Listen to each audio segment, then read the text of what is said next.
bienvenue dans cette vidéo. Donc petite vidéo de UE3, donc rayonnement ionisant, c'est marqué.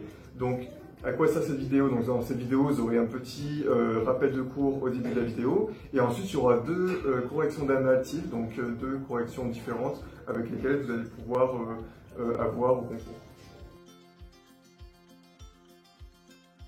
Alors, comme promis, un petit résumé de cours. Donc, tout d'abord, il existe des particules dites chargées. Donc, ces particules, ce sont les électrons E- et les positons E+. Ces particules sont dites directement ionisantes, donc c'est-à-dire qu'elles ont une interaction obligatoire avec la matière.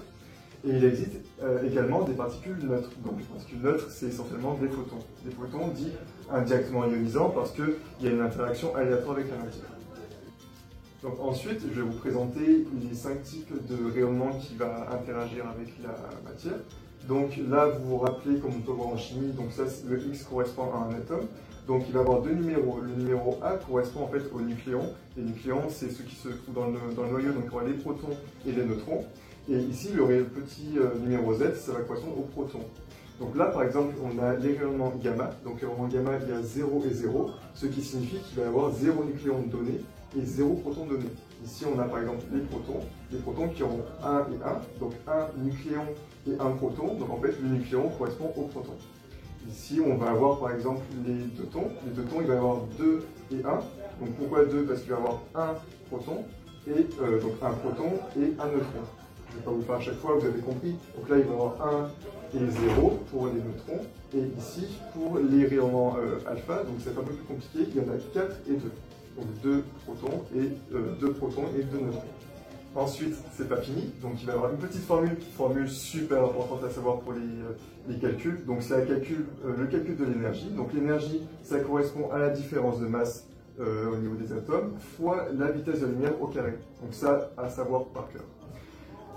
Enfin, on a aussi une petite équivalence à savoir qui peut être importante dans les calculs. Donc c'est 1U, donc 1 c'est U, c'est unité de masse atomique, est égal à 931,5 mégaélectronvolts.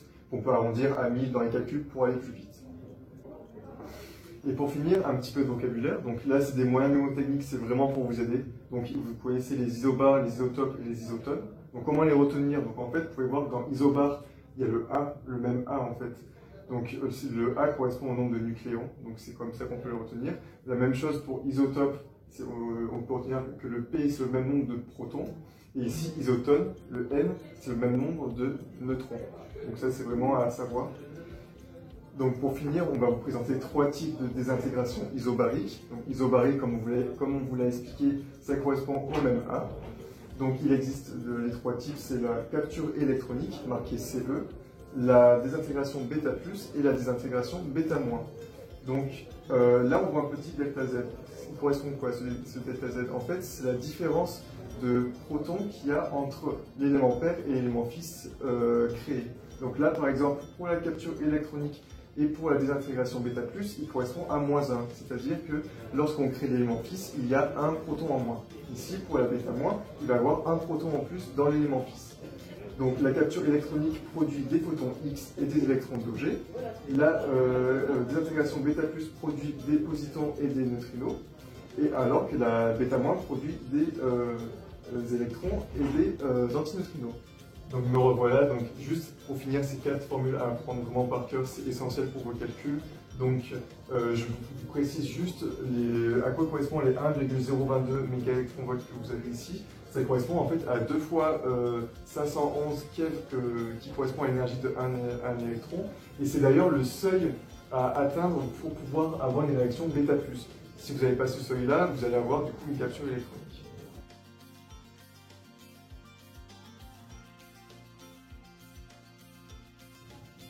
Alors on va corriger la même une, on va commencer par le QCM 7. Alors pour l'item A, on nous dit que l'iode possède plus de protons que de neutrons. On voit bien ici que c'est faux, 123 moins 53, ça donne 70 neutrons. Donc l'item A est faux pour ça. Pour l'item B, l'iode 123 se transforme naturellement en xénon 123. Et donc cet item est aussi faux. On voit que l'énergie de masse du xénon est supérieure à l'énergie de masse de l'iode. Et donc c'est pour ça que l'item B est faux. Item C maintenant, donc on nous dit le xénon 123 est instable et peut se transformer par capture électronique.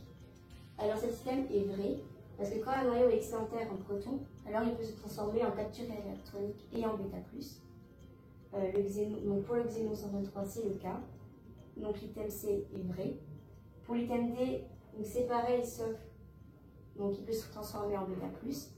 Et il faut faire attention que quand il y a une transformation par bêta+, que la différence de masse entre les deux noyaux soit bien supérieure au seuil de 1,0,22 MeV.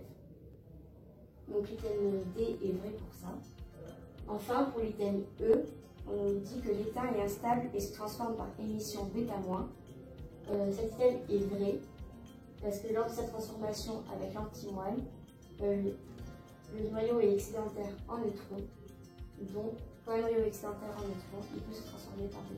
L'item E est vrai. Alors, on va maintenant corriger le QCM 8. Alors, pour ce QCM, il faut faire vraiment très attention parce qu'on s'intéresse aux transformations les plus probables. Et dans l'énoncé, on nous dit que la transformation la plus probable, c'est la capture électronique. Donc, pour le QCM A, pour l'item A, donc on nous dit que des neutrinos sont émis selon un spectre de Ré.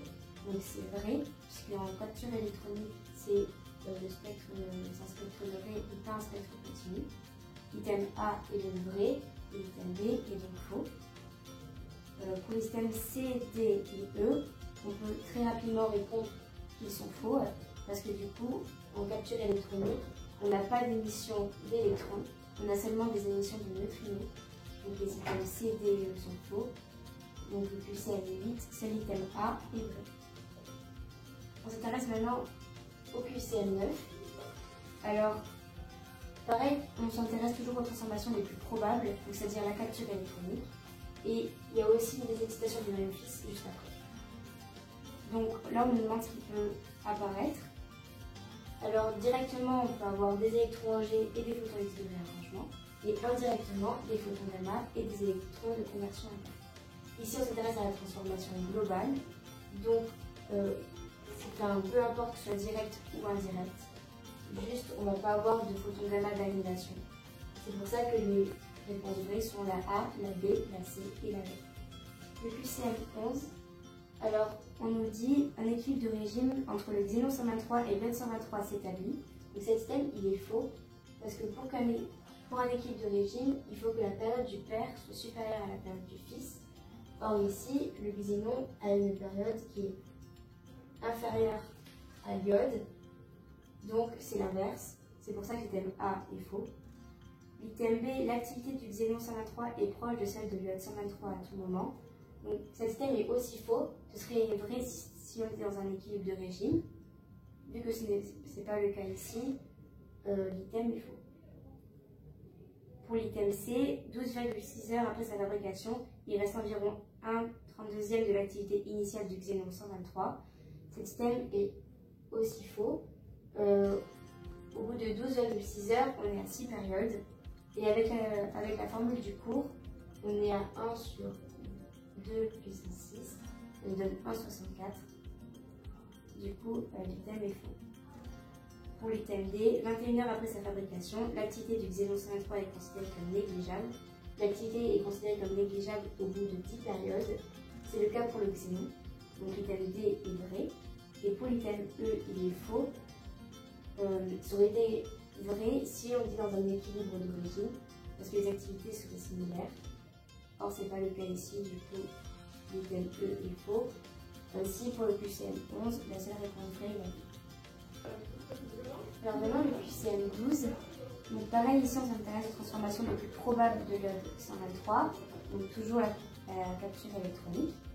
Donc dans l'item A, on nous dit que ces électrons sont des électrons de conversion interne.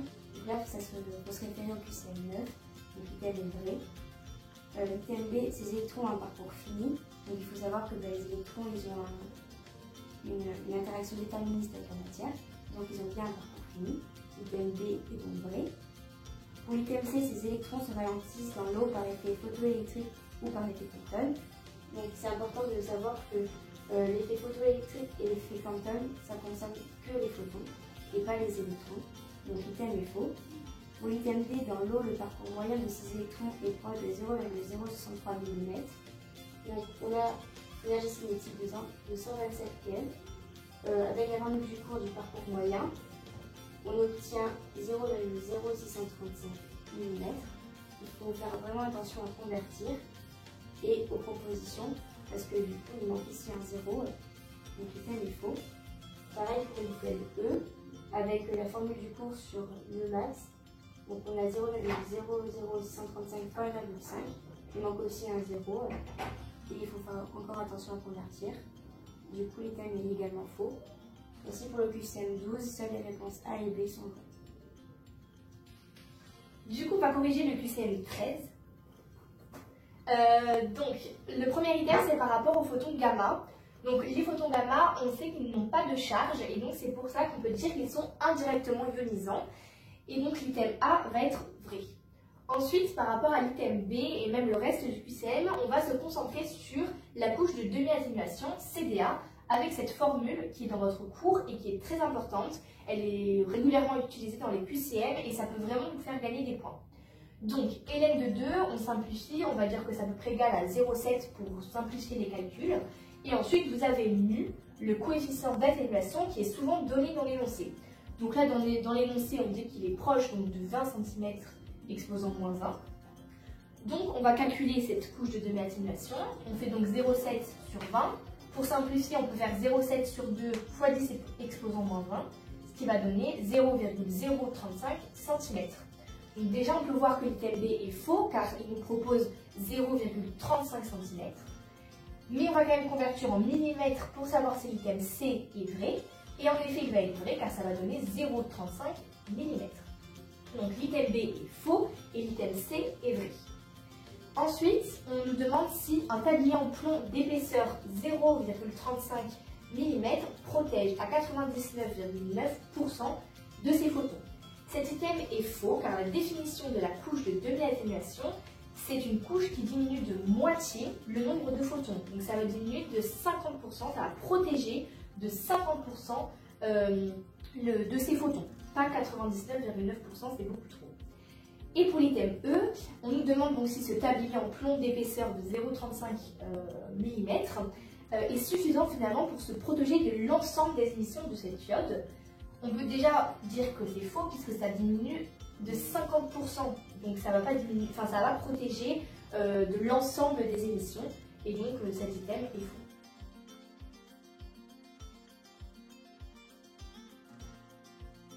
Du coup, je vais vous corriger une annale type, et donc c'est le premier QCM, qui est vraiment un QCM type qui tombe très souvent, et c'est des points plutôt faciles à gagner.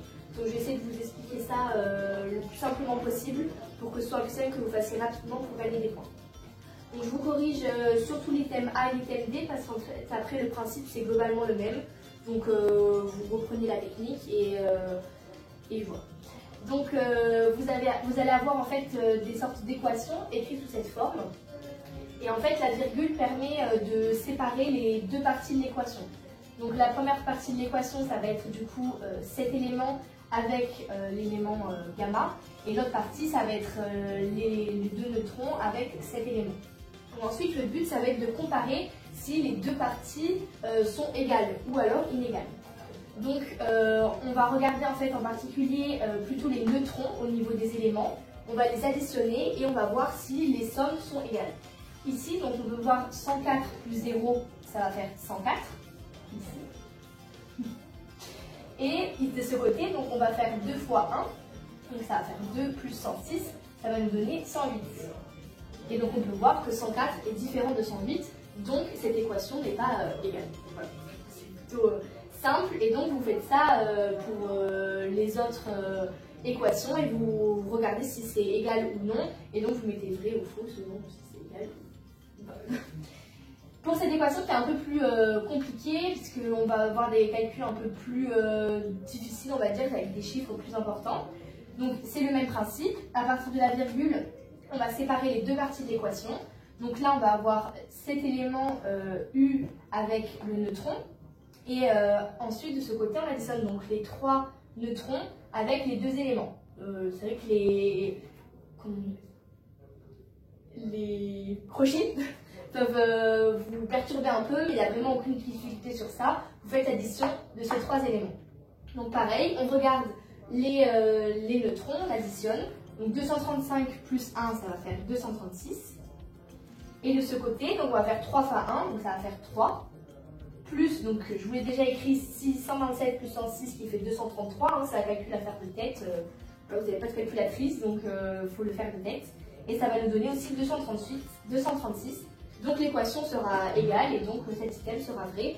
Et vous pouvez faire la même chose donc pour l'item E. C'est vraiment le même principe. On va passer au deuxième QCM qui est aussi un QCM qui tombe très régulièrement. Donc je vais essayer de vous l'expliquer pour que ce soit clair. Alors du coup le premier item que vous allez avoir affiché donc juste là, on peut voir du coup en fait que il y a la notion d'isobar stable qui rentre en jeu. Donc l'isobar stable, ça va être l'isobar qui va avoir la masse atomique la plus faible. Et donc sur le tableau, on va voir que c'est le palladium 106. Là, on va le comparer du coup au ruthénium 106. Sur le tableau, on peut voir que le ruthénium va avoir donc 44 neutrons et le palladium 46. Donc on peut voir qu'il n'y a pas une différence de 1 proton mais de 2 protons. Ainsi, l'item A va être donc faux. Par rapport à l'item B, on va avoir le principe de désintégration. La désintégration dans le tableau, vous pouvez la regarder par rapport au fait qu'un atome va se désintégrer vers un autre atome qui a une masse atomique plus faible que lui. On va regarder la désintégration du ruthénium qui va se désintégrer vers le rhodium. Et on peut voir donc qu'il y a une différence de protons et c'est le ruthénium qui a une déficience en protons. Ainsi, ça va être une désintégration en β-. Voilà, donc cet item va être vrai puisque le ruthénium se désintègre avec une désintégration β-. Pour l'item C, on nous demande donc si le rhodium se désintègre avec une β+ ou une capture électronique. Seulement, le rhodium va se désintégrer vers le palladium, puisque le palladium a une masse atomique plus faible que le rhodium.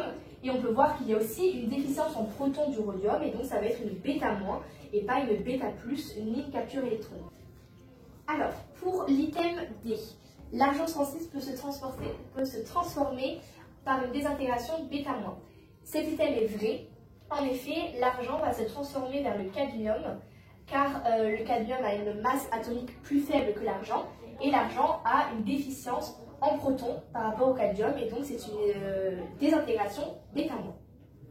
Maintenant, par rapport à l'item E, il y a une petite complication, car en effet, on retrouve finalement deux isobars stables par rapport à l'argent. Et en fait, l'argent va donc pouvoir se transformer aussi par capture électronique vers le palladium. Il peut se désintégrer car le palladium a une masse atomique plus faible que l'argent. Et c'est une capture électronique car l'argent va avoir finalement un excédent en protons, on peut voir 47 et le palladium 46. Donc il est excédentaire en protons et donc ça va être forcément une capture électronique.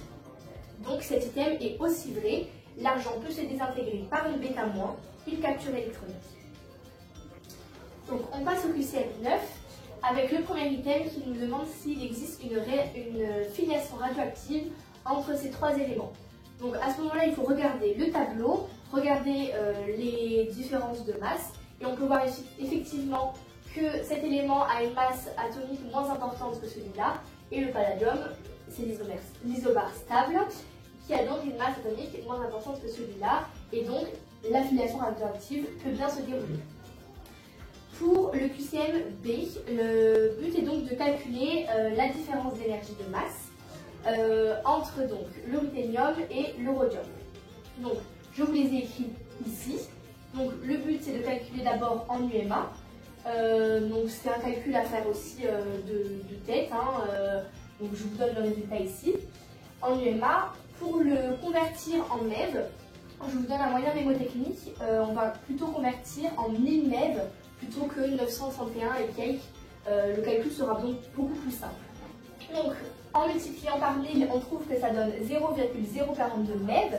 On peut voir donc que ce n'est pas égal à 3,91 MeV qui est la proposition C. Donc, on le transforme quand même en keV pour voir si c'est peut-être vrai pour les keV. Donc, je vous rappelle que 1 MeV est égal à 1000 keV. Donc 0,042 MeV va nous donner 42 keV et c'est en effet à peu près égal à 39,1 keV, qui est donc la proposition B. Ainsi, la proposition B est vraie et la proposition C est fausse. Alors, pour les deux derniers items, on se concentre sur la différence d'énergie de masse entre le palladium et le rhodium. Donc, je vous ai remis les masses atomiques juste ici en UMA. Donc, pareil, la différence de masse, on la calcule en UMA et on va donc trouver cette différence de masse.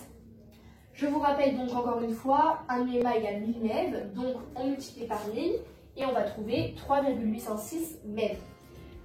On voit donc que c'est à peu près égal à la proposition D qui dit que c'est 3,54 MeV. Donc on peut dire que cet item est vrai, l'item D. Mais on va quand même vérifier si l'item E n'est pas vrai. Donc je vous rappelle, 1 MeV égale 1000 keV. Donc 3,54 MeV va être égal à 3540 keV et pas 354 keV qui est la réponse E. Et donc la réponse E est fausse. Du coup, là, je vais vous parler du QCM 10 qui est dans la continuité du QCM 9. Donc, on va reprendre la même transformation du ruthénium vers le rhodium. Je vous rappelle une émission bêta-. Et donc, comme il est écrit dans votre cours, les émissions bêta-, c'est un spectre continu. Donc, la première proposition est fausse car il parle d'un spectre de Ré. C'est vraiment très important de retenir bêta-, spectre continu car c'est des questions qui tombent vraiment régulièrement.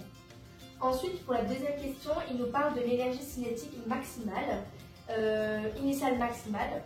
Et donc en fait, il faut savoir que cette énergie cinétique maximale va être proche de la différence de masse. Cette différence de masse qu'on avait calculée dans le QCM 9, qui était donc de 39,1 keV, et donc qui est différente de 3,91 MeV, qui est la proposition B, qui est donc fausse, et c'est aussi différent de 1,3 MeV, qui est la proposition C. Donc la proposition B et C sont fausses. Ensuite, il nous demande de calculer l'énergie cinétique moyenne de ces électrons. Et donc pour ça, on a une formule qui est donc l'énergie cinétique maximale divisée par 3. Donc on reprend 39,1 divisé par 3 et ça donne environ 13 keV. Donc la proposition D est vraie. Et ensuite, il nous demande de calculer l'énergie moyenne des neutrinos. Et donc là, vous avez une autre formule qui est dans votre poly, qui est donc 2 fois l'énergie cinétique maximale divisée par 3. Donc pareil, vous faites un calcul et ça vous donne 26 keV. Et donc c'est la proposition E qui est vraie. Vous pouvez aussi faire une soustraction, c'est-à-dire l'énergie cinétique maximale des bêta- moins l'énergie moyenne. Et ça vous donnera l'énergie moyenne des neutrinos. Voilà.